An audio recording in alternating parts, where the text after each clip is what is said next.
So ito mga pare, ito, marami nagtatanong sa akin, paano daw ba mag-bulk? Mag-bulk, yung magpalaki. Yung malaki, yung hindi mataba ha, na malaki. Malaki.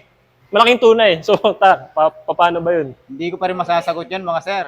Hindi ko alam eh. Wala tayong alam sa mga ganong katanungan. Bulk. Walang alam. Basta ako, ito lang. Hanggang dito lang ang muscle ko. Ito lang. Para sa akin, masaya ako sa ganito. Gusto mo bang maging bulk, yung malaki? Ay, ayoko na. Ayoko na. Parang oranggutan. Ayoko. Okay na sa akin to. So ito, Brad. So paano daw ba mag-bulk? Ito, bigyan kita ng tips. So ito, papasok pa rin yung computation. Mag-compute ka pa rin ng calorie intake mo. Okay? Kung nagbubuhat ka. Okay?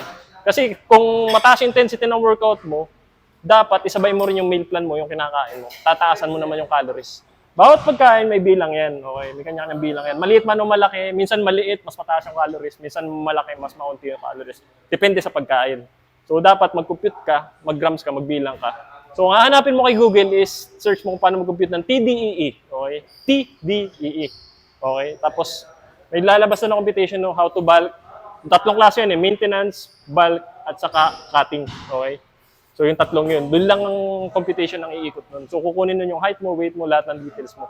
So, ito, para hindi ka na mahirapan, gagamit tayo ng please move up. Okay? Mas madaling i-demo to eh. So, dito ay please move up. Okay?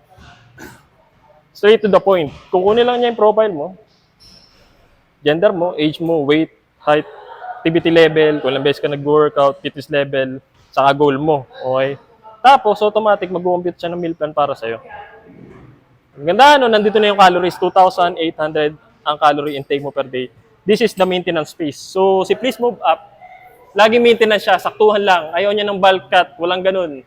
Gusto niya yung saktuhan katawan lang, ayaw niya ng tuyo, ayaw niya ng malaki. Hindi naman pang-compete si Please Move Up eh. So ito, tutok mo uli. So yan 2,800 na yan, dagdagan mo ng 200 calories. Yun na, ano na yun, tawag ito.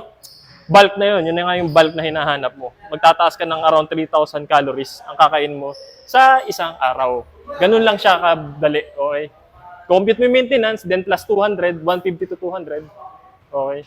Bulk na yun. Tapos pagka magkakat ka, minus naman. Minus 150 to 200. So yun lang. Bye.